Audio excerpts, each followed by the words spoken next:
Well, it's an honor to be here at Centennial Hall.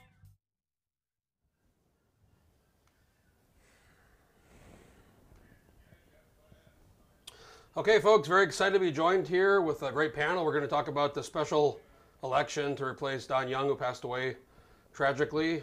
50 candidates, 51. One already withdrew. The withdrawal deadline's tomorrow. We're going to talk about the primary, which is going to occur in June 11th, and then the general with the top four going on to that in August 16th, which is actually the same day as the regular primary. So we're going to talk about all that. I'm very excited to be joined here with Art Hackney. Art Hackney Communications, longtime political consultant and longtime consultant with Don Young for many decades. So, this would have been my 23rd election. Well, I want to thank you for being here. Kim Jones, partner at Chip Creek Group, and worked on Elise Galvin's campaign in 2020. Formerly a biologist, right? Right, 8 years. You're still working with a lot of animals. Yeah, exactly. I formerly raced motorcycles. Does that count? That counts, yeah, that counts. And then Austin Baird, former press secretary for Governor Bill Walker and for the House Majority Caucus. And now you're onto your own consulting like many of them. Yes. The 4950. And I also want to thank GCI for being a sponsor for our live streams and making live streams like this possible. I want to start with you, Art. You were a longtime friend of Don Young, and this day we all kind of thought about for a long time. What is this? We've seen 50 candidates now. What has this done to the political landscape? Well, I think it'll focus it to a great extent. I mean, besides the utter and complete tragedy and surprise of it, none of us ever really thought this would ever happen. Although we all know that we all must pass away, none of us really thought that Don would go. The blessing that I would say is, that he sort of slipped away in sleep on the plane. I mean, he didn't wake up in time for landing, so that's at least a blessing. But no, it's just a big shock to have Don gone, and so the tumultuous nature of it, with us all being thrust into this gaggle of candidates is the interesting thing. But no, it's Don is like a huge part of my life, and of course you look at the fact is in the fantastic memorial out at the Anchorage Baptist Temple. Mm-hmm. I mean, there's tons and tons and tons of people here in Alaska who just have never known anybody but Don Young. So it's a pretty big thing to have happen. I just think the sad thing about it is, thrusting it in the way it is like this so fast. Mm-hmm. There's a lot of people who are still grieving, and yet they have to start the campaigning because it's at such an accelerated pace. Kim, you're with the Chip Creek Group, and you guys tend to work with more progressive candidates. And I should say, Art, you're working for Josh Revak's. You're working on Josh Revak's campaign, one of the candidates we'll talk about. Kim, you guys work with progressive. We'll pull the numbers up here in a second. If you want to pull the numbers up, Trent, for the aggregate number of candidates, there's a lot more Republicans and Democrats and a lot more independents. Mm-hmm. Talk a little bit about, we got 16 Republicans, 6 Democrats, and then 23 independents, and then some other libertarian, and then we have an independent party. Yeah, at Chip Creek Group, we work on a lot of progressive campaigns, but also a lot of work with a lot of moderate independent candidates. And I was excited to see that I feel like there's fewer progressives in the race, and I think that's going to be good for that side of the field to be a little bit less diluted. But of course, a lot of these folks are just completely unknown, and we're going to talk about that more. We have the what I'm calling we'll pull that up in a second, the not contenders. Austin, I'm going to go to you. So you've been in politics a long time. You're a reporter, press secretary. Have you ever seen anything like this in your time in Alaska doing politics? Yeah, no, I'm glad. I feel like this is really my moment. I've been waiting. I feel like an expert on races that have 51 candidates and the first time ever with ranked choice voting. So no, I don't think anyone knows what's going to happen. It's crazy to see, but it's kind of exactly what everyone would have expected. And you have the way I look at it, you have kind of generations, like 3 or 4 generations. I don't know how long that is, but everyone knew Congressman Young. A lot of people loved him, and a lot of people looked at it and said, I could do a better job than him, but I couldn't beat him. Now you're seeing a mountain of people who are taking their shot, and 50 people jumping in the race. It's crazy. I think we saw Nick Begich filed 6 months ago or more. And he was kind of the alternative to Don Young for the Republicans who didn't like or were frustrated with or whatever with Don Young. And now that Don Young has passed away, now we see people, we'll pull up the list here in a second, but we have Josh Revak, John Coghill, Sarah Palin. So Art, what does this do for a guy like Nick Begich, who kind of, his whole campaign strategy was essentially, I'm not Don Young, I'm the alternative? Yeah, I mean, frankly, I think you have a lot of people in the race because of the nature of how he positioned himself. I mean, he had sort of indicated that he was going to be somebody who just respected the service of Don Young and offered himself as a new generation at a time where a change had to happen at some time, and that he was putting himself forward.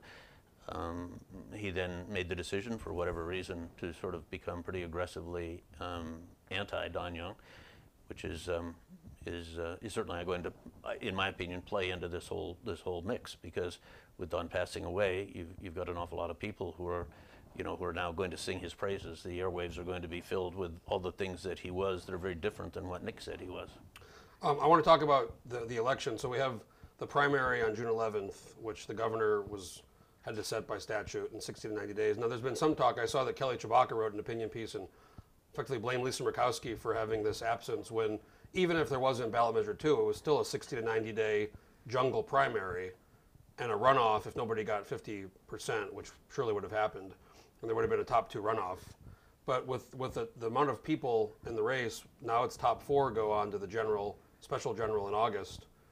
Kim, what do you 50 people. I mean, and tomorrow's a withdrawal deadline, so one already withdrew. Maybe some more might, but even then, it's going to be a lot of people. Yeah, I think it's going to be chaotic. It's going to be confusing, but the voters that did vote on this voting system on ballot measure 2, and that's what we have to work with. And I don't see any legal way we could have done it any differently, but it's going to be confusing. I want to go, and I'm going to talk we got Trent here doing the live stream, and I really appreciate He's awesome. We're going to go through the, I've done this myself, so this is me, and you guys can tell me if I'm wrong or if you disagree, but I've broken them up into not contenders, second-tier candidates, and first-tier candidates. We already saw the first-tier ones, but if you want to start, Trent, we have so many of them. I don't know any of these people. I recognize a few down the list, but you guys, Brailsford, I think, he's already filed to run in this regular election. The asterisk means they've already filed for the regular. You guys have any feedback on any of these folks? Next page, keep going. Yeah. Okay, Lady Down and Duchess. Now, I don't know who that is, but I like that name. Mm-hmm. Well, I mean, you're hitting on a point that's really ultimately what's going to determine this race to a large degree. Do people know who the candidates are? Name identification. That's it. Name identification and one constituency, and you could get into the top 4. And we'll get there on the next one. We have this John Wayne Howe. This guy's run before for Montana, but he's run for House before. Hughes, Melander. Bill Hibbler had run for House before as well. Okay. I don't know. Again, folks, these are the people. J.R. Myers, he's run before. Cut Bank, Montana. This is all from the Division of Elections website. Can I run in Montana? Does that mean I think you can run wherever you want. Yeah. There's no restrictions, right, Art, on running for Congress? Not that I'm aware of. I mean, some states might. You just. And things are so crazy, people will probably vote for him. Now, Silvio Pellegrini, I got to say, that name. That's a great name, Fort Wainwright. No idea. Anybody else we recognize here? Now, Stephen Wright, he actually, interesting. He ran against David Wilson, Senator Wilson, in the 2020 Republican primary. There was like a 6-way primary, and he got 25% of the vote, and somebody else got 25%, and then David Wilson went on with 30-some%. But I mean, Stephen Wright's run before in the Valley, so he's a little bit of name ID. Let's go on to the what I'm calling the second tier, and this is where there might be some disagreement. And this is based on what I thought about money and name ID. So, Santa Claus, real guy, North Pole. He's on the city council. John Coghill, former state senator. Christopher Constant had run before.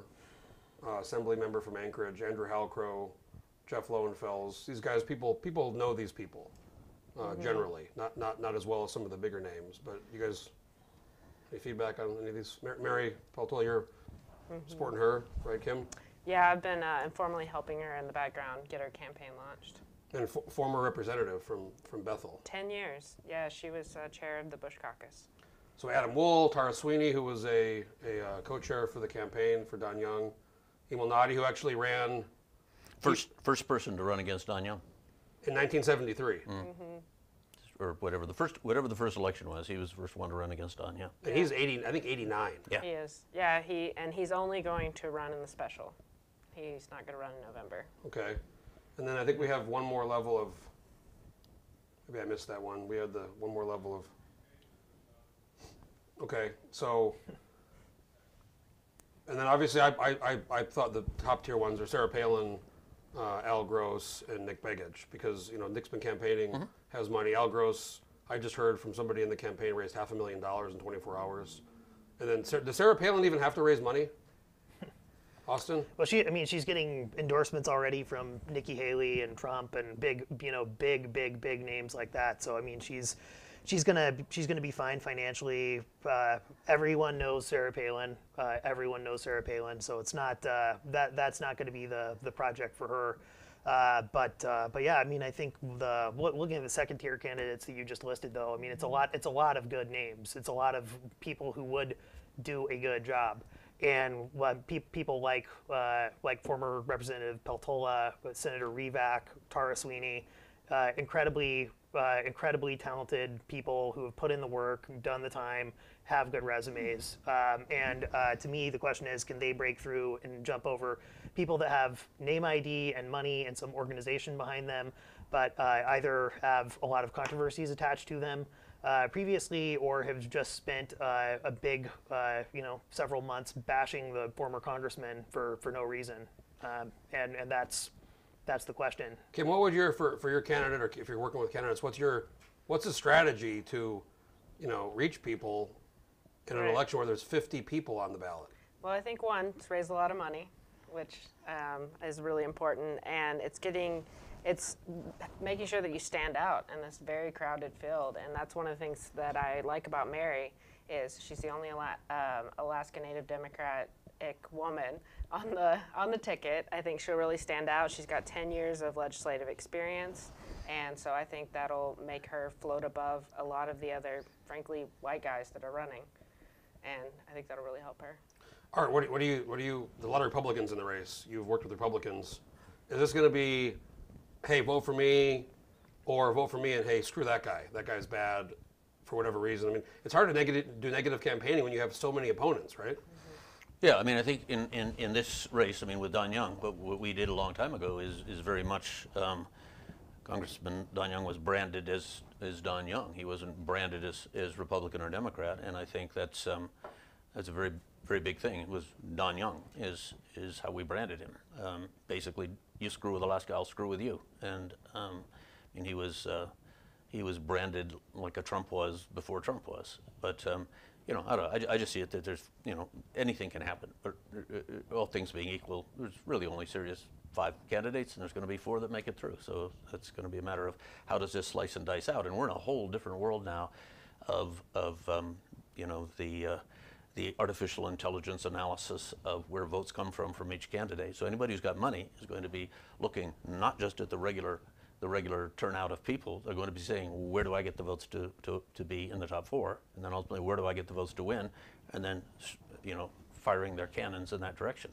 It's totally different. That's how Bronson got elected. And that's how Bronson was a bit similar. I mean, it was 15 people in the first round, and there was 6 that were actually campaigning, and then the top 2, Dunbar and Bronson. But that was a bit. I mean, it was obviously a third less, 15. But a lot of people saw the ballot and probably said, well, geez, who do I vote for when there's so many active campaigns going on? Yeah. Who can break through the noise? I mean, who can break through the noise? But yeah, go ahead, go negative, beat up on a candidate, and you're just increasing their name ID and making people know who they are without saying your name or why you're running. So have fun. Yeah, again, it was very strategic. I mean, for Bronson's, I was skeptical of it, but it is a whole new world of artificial intelligence and slicing and dicing an actual voter list by name, address, and phone number, and saying, you talk to these people, and these people, you will come out on top. And I was skeptical of it. The first go-round, Bronson came out exactly where we predicted he would, and then in the go-round against Forrest Dunbar, we just changed the tactics to be where the votes would come from to beat Dunbar, and they hit right on the money of what our artificial intelligence-driven voter ID. So I'm very impressed with it. It's the same system that went on and did Youngkin in Virginia, exactly the same guy, same process, and it's a different world we live in. I just got a message here. Former President Trump has endorsed Sarah Palin in the congressional seat. Wow. Live. I don't know. That's probably going to, Trump won Alaska. So I want to talk about Palin. So she's, a lot of people, I think, who've lived here for a long time. I've been here since 2004, so I was here when she was governor. When she quit after she ran for vice president with McCain, a lot of people, I think, had a sour taste. But that was so long ago. This is like 13 years ago. Does that have an impact? Do people vote against her, not vote for her because of that, or do they just know the name and oh my God, Sarah Palin. Yeah, I'm curious what Sarah Palin we're going to see, because she was a lot more serious back when she was governor, and then she almost became a caricature of herself when she was running for VP. And but I think that gets her a lot of attention, and I think a lot of people know who she is. And I wish we could pull it up. If you watch her first State of the State in 2007, I recommend everybody go back and watch it. It's on Gavel to Gavel. It is a whole different person. You know, she was doing ACEs, the oil taxes, and the AG. I mean, all these things that nowadays would be not a Republican, right, position art. And but the whole persona, everything about her was so different back then. Yeah. What Sarah Palin are we going to see? Are we going to see in this? But yesterday she was at the service for Don Young, and she was with I got to meet Ron Duguay, the former NHL hockey player. That's the boyfriend. Good looking man. I don't know if that helps or hurts, but it probably can't hurt. it helps. Yeah. You know, it's the biggest thing to me is that you know, you're going to be looking at the numbers and slicing and dicing them. It's you know, Ashley Reed, who's working with Nick Begich, would have been rubbing his hand together at having Tara Sweeney and Josh Revak in, because they basically are more middle of the road, rational, simple people. Both co-chairs for Don Young's campaign. Both co-chairs, and that they would be pulling from each other, and Nick would have had a clear lane. With Sarah Palin in, it just, I mean, he literally, I think, shall we say, lost his temper a little bit in his national media on it, you know, dissed her a little bit for having gotten into the race. But I mean, she's going to suck his base. I mean, what's going to be fascinating is looking at the numbers, is seeing. I mean, he positioned himself so deeply in the Matanuska Valley and in parts of Fairbanks that are going to be somewhat immediately drawn, you know, to Sarah. So she really eats into him to a great extent. But it's all about numbers anymore. Anybody can get elected. That's why this whole targeting thing that is now the name of the game, the identification and turnout of voters, is you can make anybody can get elected. Kim, is there a front-running Democrat or progressive? I mean, Al Gross is running as a nonpartisan. I think he's probably... Yeah, but you got Tony Knowles running his campaign. So. Yeah, I think Mary Sattler Peltola, I'll make another pitch for her. I just think she's going to float to the top with her. She still has good name recognition, she has experience, and she looks different than the other candidates. She's well-spoken. You know, I don't have anything against the other progressives that are in the race. I think the only other progressive that might float to the top is Santa Claus, which is going to be Which I think he's a Democratic socialist. Yeah, he's on the city council. He's a Bernie radical. Yeah, seems like a nice, jolly guy, but Oh, he seems very jolly. Interesting. He seems very... He just followed me on Twitter, too, so very, very happy about that. Austin, I want to ask you about your predictions on turnout. Trent, if you could pull up the graphic I made, folks, I apologize, it's kind of rudimentary, but I went back and I pulled the primary. Well, that looks great. Yeah. Blue screen of death. Using Microsoft Paint? I pulled the primary vote totals from previous elections, and I think one that might be kind of the most relevant is in 2007, there was 115,000 votes for that same-sex initiative, but I mean, in 2014, when it was Sullivan, Treadwell, and Miller, there was, you know, a 39% turnout. And then in 2008, with Begich and Stevens, there was a 40% turnout, you know, 180,000 votes. I mean, what do you guys think about? This is a big question. It's going to be summertime. It's going to be. We can get off that screen, Trent. That looks. Well, that's all me, guys. That was my graphic. That was the extent of my graphics. Yeah, I mean, look. I think that this election will have higher turnout probably than it would have even just five years ago. Vote by mail works, and this will be a statewide vote by mail election. That helps. Everyone's going to be out fishing. Everyone's going to be not thinking about politics or wanting to see another Facebook ad pop up on their phone or another radio commercial or mailer or whatever. But people will get their ballot in the mail. They'll be able to drop it off when they can, or you know, mail it back in. So I think but what will turn out be overall probably better than a normal kind of lazy single issue election. Those usually don't have good turnout, but there's a billion people running, which probably helps. So let's say we have 150,000 votes. It's probably a safe number. How many people suck up? 40 people are going to suck up some percentage of those votes, just for getting 1/3 of a percent or 1/2 of a percent, right? That could be 20, 25%. So, you know, let's say there's, you know, 100,000, 90,000 votes left for 10 people. It seems like not that many votes, 10 or 15,000 votes, which isn't a lot of votes statewide. could get you into the top 4. Yeah. So who's going to come in last? That's Oh God! What are We should do a prize. We should do a prize for that. We should have some kind of prize for the person who gets dead last. It's What's- like $30. You get the lantern and Iditarod, like have some version of that. They get their $100 filing fee back. Yeah. The filing. But I mean, Art, what do you? I mean, this is something that's so different. I don't know if anything in the country's ever happened like this.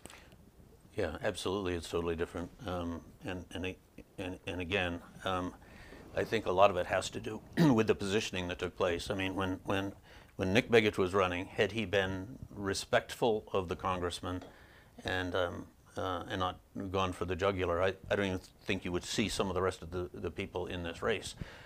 Because people would have been mourning the congressman, but they wouldn't have had the appetite they have. I mean, it's the nature of how he ran while the congressman was alive.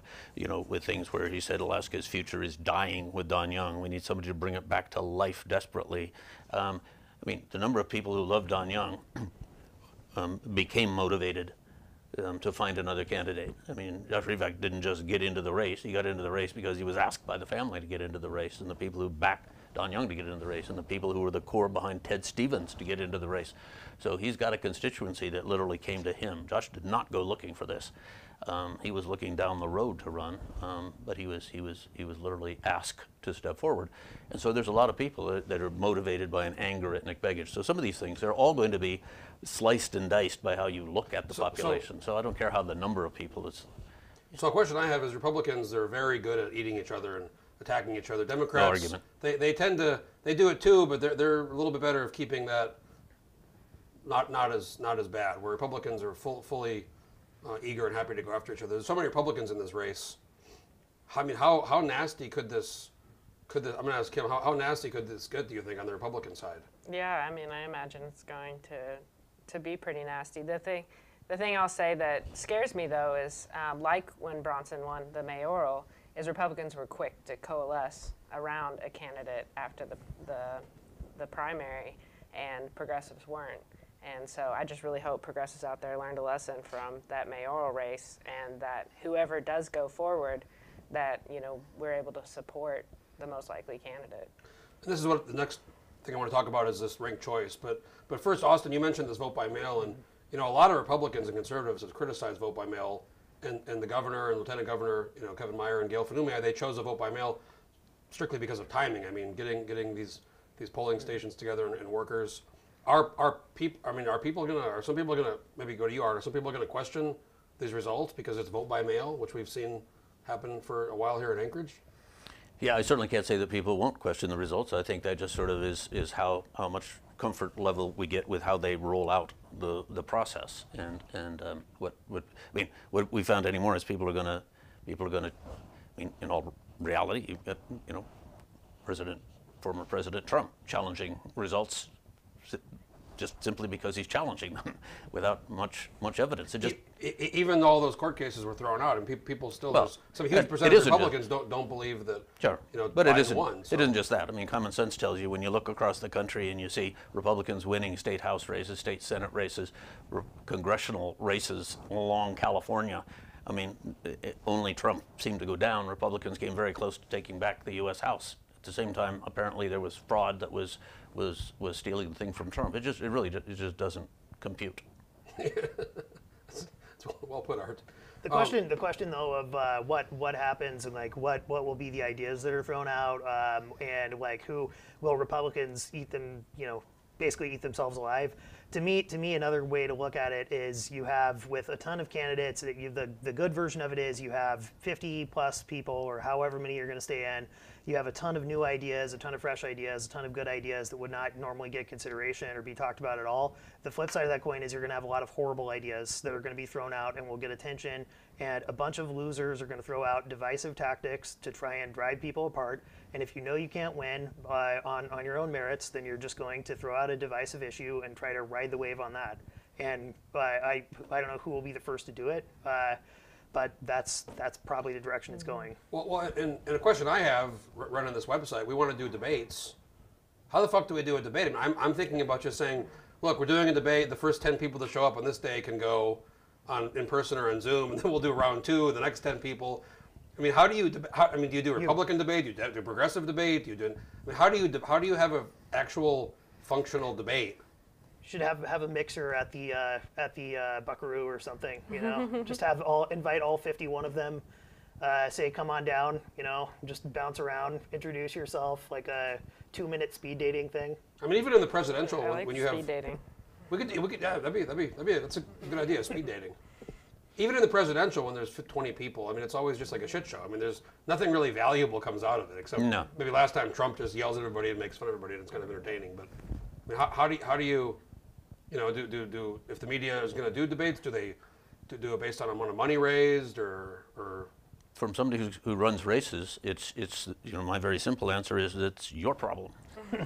We're just going to run our race and realize that those are pretty much impossible to do in any kind of a rational What do you think about the first 10 people to show up?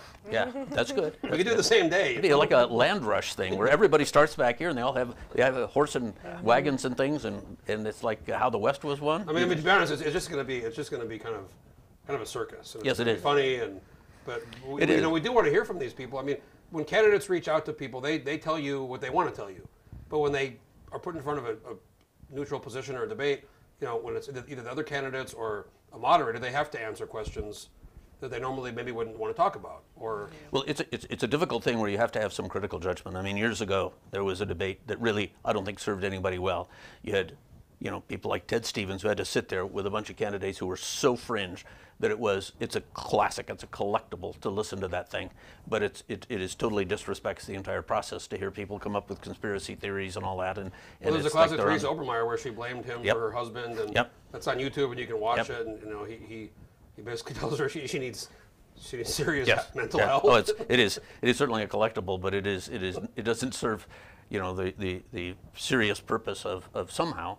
You have to make judgments about who are serious candidates and all that. This is difficult because you got a lot of second-tier serious candidates. I mean, these are people like Jeff Landfield and them who've, you know, been around for a long time. You can't disrespect them. So it's going to be difficult for you.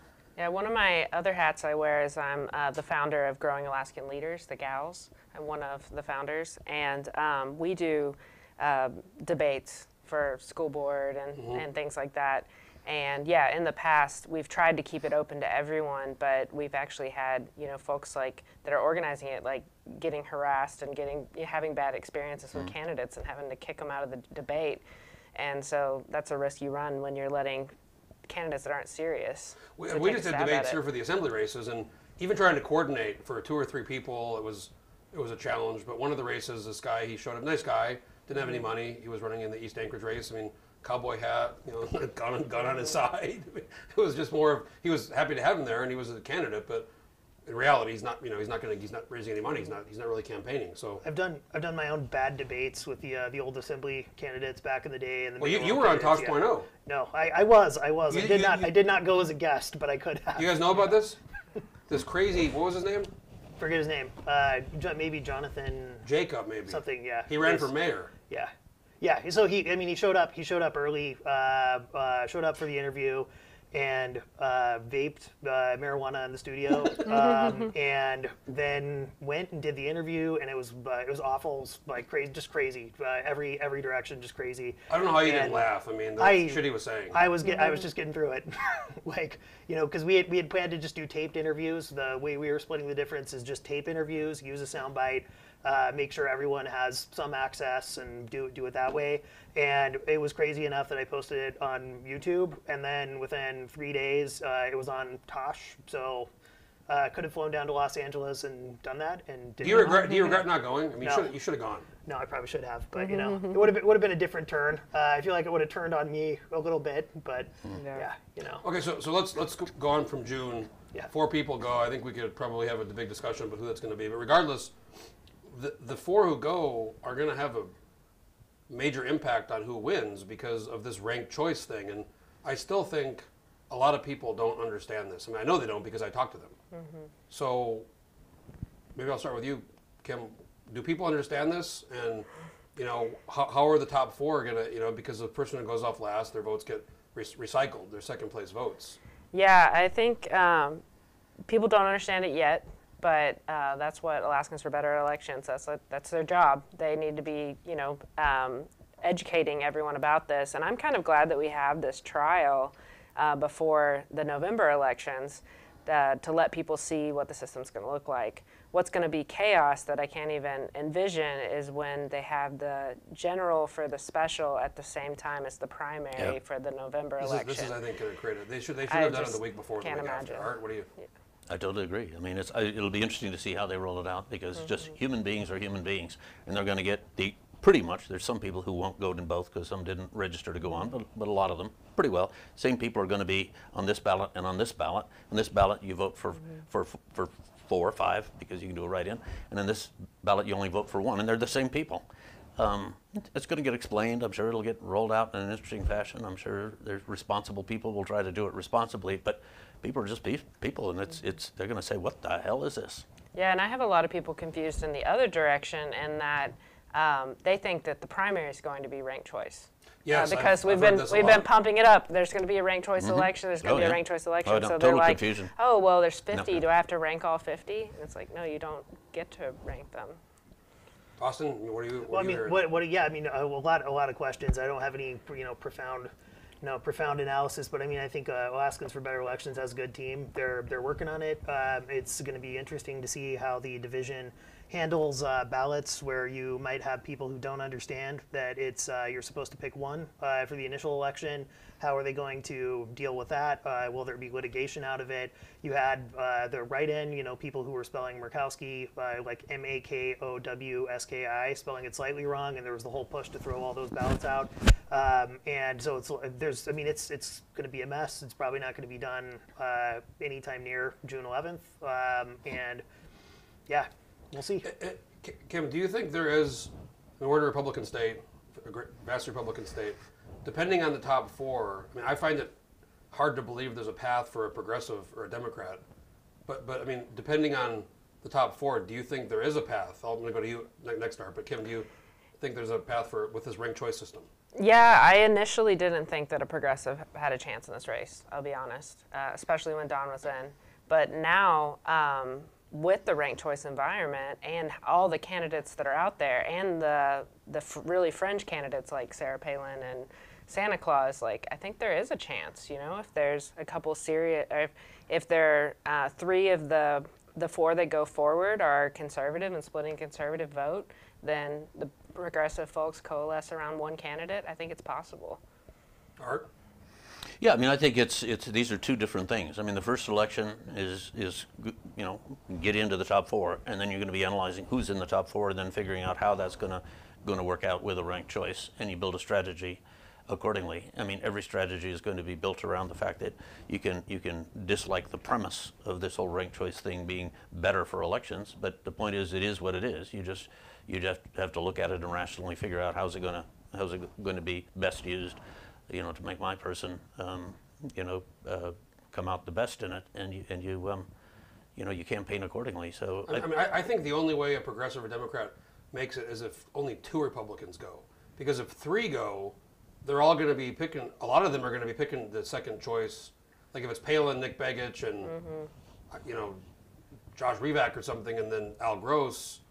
But if it's Palin, Begich, Gross, and Santa Claus. I mean, I think it's safe to say Santa will probably get the least amount of votes, but then where do his, other votes go? And it's just such a way to, I mean, really, you can't really predict this thing until we know who the top 4. Yeah, head on. Yeah. So we got to go through the first set, and then you're going to analyze the living daylights out of it, and you're going to campaign according to what it looks like in terms of literally how you can influence it in terms of the voters that you're getting and how you're planning for a second choice. Yeah, and in the situation you're talking about, a way a progressive could get through there is if they were a true moderate progressive, and they were pulling in votes from the right as well. Sure, if there was talk about Chris Tuck getting in it for a long time, and I mean, Chris would have been a good example of that, because he's a conservative. Pro-nuclear.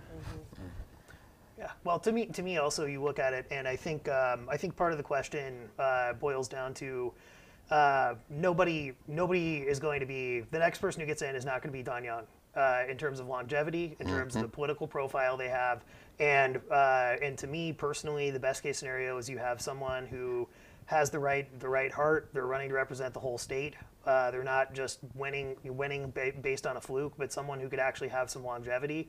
And I think that's incredibly important. It's not going to be 49 years, but having someone who can be in long enough to actually get anything done, which is not going to be 2 years, not going to be 4 years. You need to stay for a while. So I think it'd be nice if that happened, but who the hell knows? Do you think? Yeah. Who the hell knows? Art likes that. Do you think there's, and some we've already seen some people in this special primary who are running in the regular general. Is there for me it seems like it's better to focus just on the regular general. But now we see a lot of like Nick Begich and Sarah Palin. I think we have 15. I think it was 15 that are already running in the regular general. I mean, Revac's another example. You're working with Josh. We got the total on screen here. So yeah, well, you can't very well. I mean, certainly rationally, you could say just focus on the election itself. But the reason you can't is, until Palin got in. But I mean, let's say if you just ignored the special and just focused on the actual election, somebody is going to get picked in the special. And that if it was, let's say it's a Nick Begich, all of a sudden he's there as a sitting congressman. That's worth that. And that gives him a bump. Publicity is worth a lot of money. And Yeah. But then they have to go put together an office, right? Or maybe they just skip that. Do they have to actually do anything from August to Yeah, that's January? certainly the disadvantage is they won't be able to be campaigning. Well, that's while why they're in there. Andrew Halcrow is running, as he basically said, I'm not going to run going forward, but I just think you should elect me now because I will just go do the job, because otherwise the job won't get done because people are going to be campaigning already for the other election and they won't do the job. But you have to try to get that incumbent bump. That's my opinion. I mean, the value of all the headlines and all the media, it's probably in the millions to be able to reach people with that kind of fervor and frequency. So I can see, I just like you said, having to go work for a few months, and maybe there's not that much work to do. Well, I mean, you have the August recess. You have everyone in Congress is running. So I mean, it's not busy season for Congress. It's probably the lame duck term, November, December, January, when you would actually be busy. So it's not totally unmanageable. What about the Republican Party, Democratic Party, Labor? I mean, Republican Party endorsed. Did they endorse Begich? I think before. No, some districts did. But the party itself hadn't endorsed. No. They endorsed like Chewbacca, for example, over Murkowski, but they didn't endorse anybody. Are the parties going to endorse in this big primary? Is Labor going to get involved? What's going? Because these are people that could carry a lot of weight. On the Republican side, I would say probably no. I think what you're going to see now is a Republican convention that comes up here in April, and it's going to follow its rules. So just basically, yeah. And so. I mean, is it going to endorse Nick Begich because some of the districts did? No, it's pretty well going to say, hands off. Yeah, I think they're going to have to focus on getting out the vote or endorsing multiple candidates. I just don't see them picking one of the 50 unless, one really shines, but I just don't see it happening. And I wonder how much this is going to be regional. I mean, there's a whole bunch of candidates from Fairbanks running. Probably one of the bigger names is John Coghill and Adam Wool. But like I said, if you can get 10 or 15,000 votes, that might just be enough to get over. So I mean, how much is there going to be regional campaigning where, Southeast, South Central, Fairbanks, rural Alaska? Anybody want to? Well, again, the only thing that makes sense is we're in a different world. So I mean, in our case, we're for Josh Revac, we are going to be running a campaign to see where our target votes are of people likely to vote in this special election, and we're going to profile them, go after them, and try to turn them out. It's a science anymore. Kim? I was just going to say, you need so many votes, it seems you have to focus on the population centers and get the biggest bang for your buck. And just picking, I mean, Need so few votes. Yeah, name ID and a coalition or two. I mean, Labor will have a lot of power and a lot of sway, and they'll be able to push someone up, very likely into the top 4. The Republican Party for sure will as well, and then regionally. But really, it's like, do you have enough money to make it so people who know who you are? That's all it is. Yep. Because you're going to walk in, you're going to see a list that looks like it's the after credits of Avatar or something, and you're going to pick the name you know, and people are not going to know more than 2 or 3. This is why I think Palin has such a good chance, because for all the people who say whatever they want about Palin, they know who Sarah Palin is. They don't know. They're going to know a few of these people. They all know Sarah and Santa Claus. Yeah. But they all know Sarah Palin. You know, and there's a lot of people who you always think are going to lose, and the political insider bubble think there's no way they're going to win, and they usually win because people know them. And that's why I think she's. That's what I want to kind of end this by asking what you guys who are your predictions for the if you had to predict the top four. I mean, I think Palin, Gross, Santa, and then I don't know, maybe Nick Begich, or maybe the Josh Revak, or maybe John Coghill, and he's got the Fairbanks. I don't know if that's gonna. Yeah. No, I mean, as a person who's 75 years old, it's not likely. I mean, people are going to be looking for the staying power of candidates. The big thing is going to be it's. I can prognosticate simply because Begich has money. Certainly it's likely that Palin will be in there and that Gross will be in there. Do you guys agree that Palin and Gross are going to? I think so. They're going to have the most money. So then as you go down from Austin's there, like, yeah. yeah. But I even question the whole Begich thing, and I'm sure one of the things that they're going to be scratching around at is that, I mean, Palin is just drawing exactly from where he positioned himself. So, and he positioned himself pretty narrowly. I mean, frankly, he positioned himself like there was going to be a Republican primary, yeah. and there's not. Well, what happens? He could drop a lot. What happens if you're a top tier or maybe a second tier type candidate, and you don't make it, and you're still in the general? I mean, this really is going to be a bad sign. You don't want to. Right? You don't want to lose to Santa Claus and Sarah Palin. Right. That's a tough race to run after. So you better be ready to make a tough decision and back out if you have to. And the withdrawal deadline's I think tomorrow, the 4th. Yeah. Mm-hmm. But there's so many people already running in this special primary in the regular general that there will be some people who don't make it. There's more than 4 already filed for the regular election. So that's just going to be such, I think, a gut punch and a bad negative for them when they can't even make it, into the special general election. But Santa's not running in the November election. He's one of the ones that aren't. Yeah. Yeah. He said that. Okay. Yeah, I saw it on Twitter. He's very active there. Yeah, when he followed me on Twitter, I was like, I got excited that Santa Claus from North Pole followed me. Well, anyways, Art, your top. If you had to pick 4, what do you? I think we can agree that Palin and Gross likely make it through. Palin and Gross, and I believe that Josh Revak will, just because he was planning on running in the future. He was respecting the congressman. Your guy too. So. Well, sure, that helps. That helps. I love him to death. But he also he's got a structure. He's got actually a national network. There's a lot of people that he knows around the country who are going to be also endorsing and supporting him, and he's a very, very organized campaigner, and is going to have a lot of the bells and whistles of how to slice and dice the numbers and to promote himself. So I mean, I think it's like he's been getting ready to run. He just is getting into it faster than we expected. So Palin, Gross, Revak, who do you think is? Yeah, theoretically it would be Begich because he's got the money, but that's going to be something I think the numbers are going to start to show. So I can make a prognostication, but I think you look at it, there's a big case to be made that Palin is going to suck him dry from where he's positioned himself. So theoretically it would be Begich, Palin, Gross, and I will say Josh Revak. If Begich doesn't make it, it's gonna really be a problem for him, and the energy is just gonna be taken out of the sales, right? If he doesn't make it in this he's kind of all in. He's kind of all in on this one. That's why I thought maybe he wouldn't do it. Just go on, focus on the general. Kim, what do you think? If Palin, Gross, if we can agree on that. Yeah, I'd like to think that that I'll have to pitch Mary again, and I would buy Revak. I don't actually think Santa will get in. But the thing about Mary again is she stands out in the race. She looks different. She is different.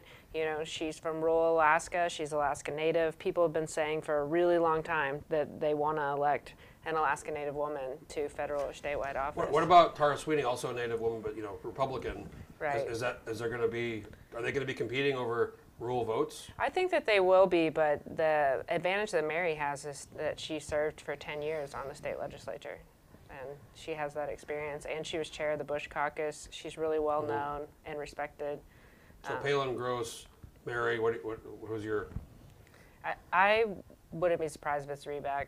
I think that Revak could get some real votes. I think, again, Begich will be interesting because of the name recognition. But I think it'll be one of them. Austin? Can you put the names up again, the second tier candidates? I wanna think through it. Can we flash through the second tier list, Trent? Appreciate that. He's pulling it up. Yeah, we do have. There is. I think we did. The way I chose it, there was 37, and then 10. 37. Who are these people? And then 10 kind of second, and then the 3. The Palin, Gross, and Begich. 37. What are you doing? So we got here are the Santa Claus, Coghill, Constant, Halcrow. Some people think I filed because that name's kind of like my name. Yeah. I keep telling people no, I didn't.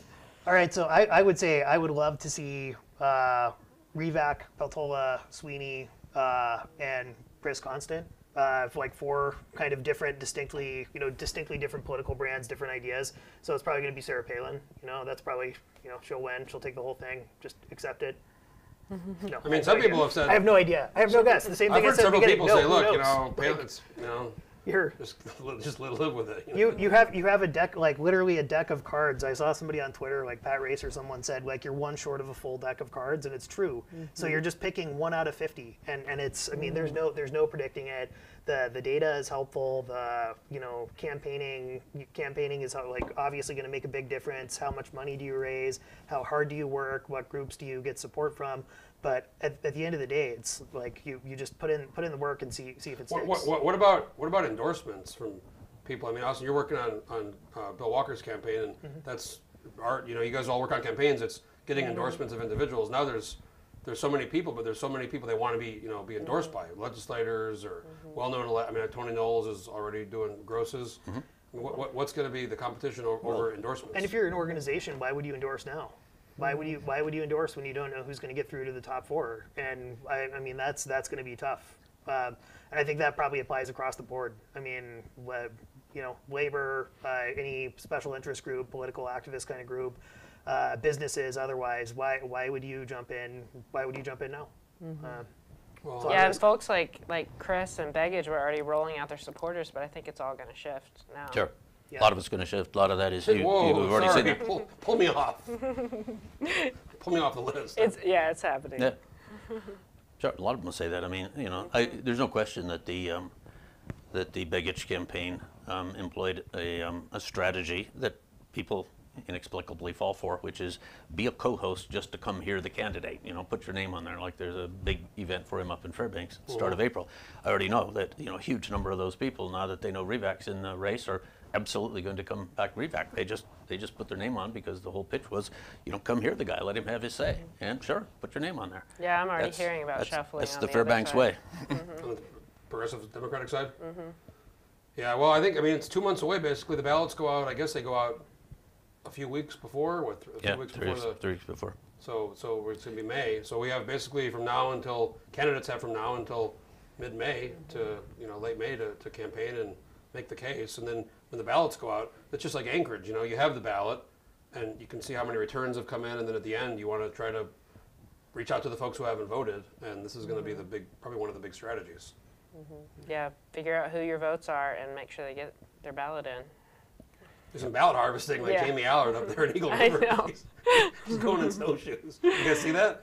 Yes, She was going to snowshoe in for, which I think it's not against the rules. You can collect ballots and drop them off. But the Republicans don't like that. But then she was going in on the snowshoes. But then Mustard, Alaska is telling people to throw their ballots in the trash. So. What? Yeah. There was something about throw them away. You can't trust it. You got to make a call, Art. Yeah. Huh? Yeah, come on. You want to get it?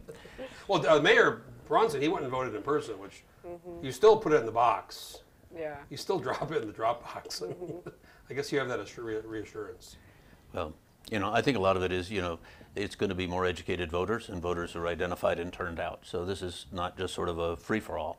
And there's again, the degree of a foundation upon which you stand. And, again, I'll make my pitch in terms of having watched Revac, having done exactly what he was tasked by Congressman Young to do, which is go do a good job in the legislature. He's passed.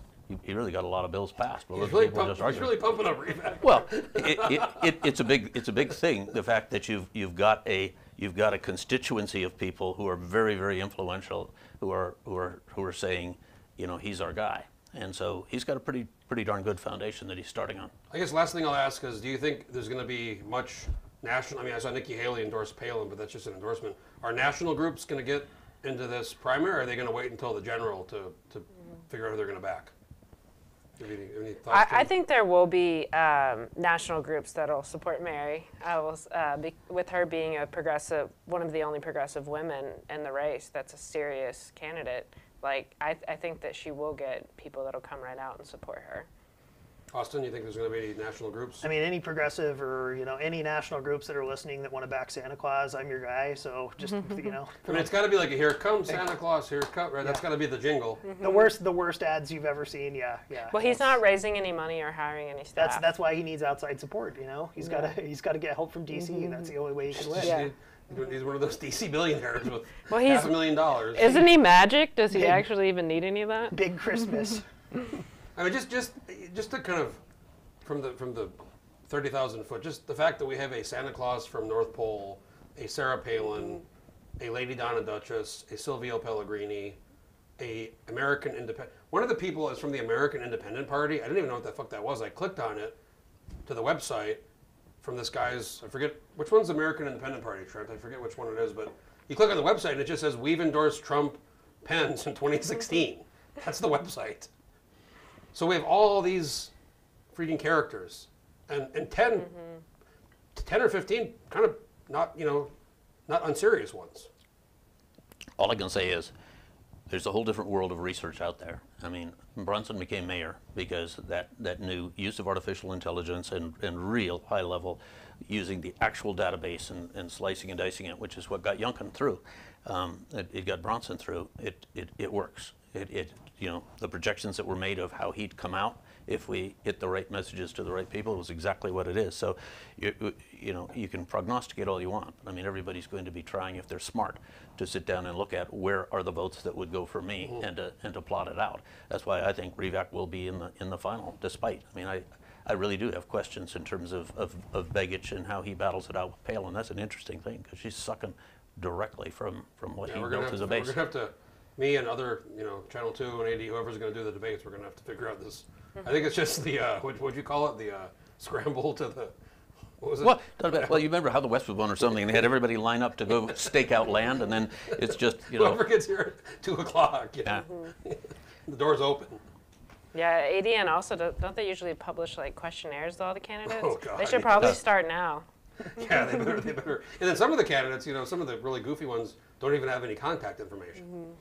And also, don't forget, there's like a lot of other stuff on the ballot this year too. I mean, you have the first ranked choice election, you have a constitutional convention, a governor's race, you have Lisa versus Kelly Chewbacca. You have all of these other things that are just going to be drowned out. I mean, absolutely going to be full stop political all the time this year. And speaking of that, to the folks watching and to the candidates, if you want to advertise on the Alaska Landmine website, we have great reach. I'm happy to share the analytics. Yeah. We only have so much ad space. Your prices recently went up. Yeah, well, they're actually going to stay the same until June 1st, but we probably are going to raise the prices after June 1st for the general and for the special general and for the regular primary. So if you're a candidate and you want to advertise on the Alaska Landmine, I would contact me very quickly. You guys probably. I hear that. Yeah. I'm not working for anyone, but if you do, you steer them over here. Again, I want to thank you all for coming in. Art Hackney Communications, Kim Jones, Ship Creek Group, and Austin Baird now with 4950 Consulting. It's going to be a wild next several months, 3, 4, 5, 6 months. I mean, it's going to be something like we've never seen. So I want to do more of these and have you all back. I think it's good to talk about this. And anybody have any final closing thoughts? If not, no big deal. We can cut her off. Nope, we're done. I think we should just all hang on. It's going to be a wild ride. Well, I want to thank you all again for coming on. I want to thank Trent for running the live stream for us, and then obviously GCI for making live streams like this possible, for being our sponsor. Folks, we're going to be doing a lot of this stuff, live streams, debates, events for the next several months for all these elections. We have on Tuesday, we're doing a live stream with Sabrina Combs and Sarah Rickman Ward for the regular Anchorage Assembly election and school board races. Your ballots are due on Tuesday, so if you haven't voted yet in the Anchorage election, make sure to get your ballot mailed out or put in the box by Tuesday. We're doing a live stream event. We're going to talk to candidates. We're going to have folks here in person on Zoom. And again, if you're a candidate or if you're somebody who wants to support us, we're here in the studio. It's partnered with Scott Jensen. It's a lot of work and it's not cheap being here. So all the support we can get, we really appreciate it. And stay tuned for more updates from the Landmine. Again, I want to thank Art, Kim, and Austin for coming in here, and we'll do more of these. So stay tuned for our next event. Thanks. Thanks. Nice. Really.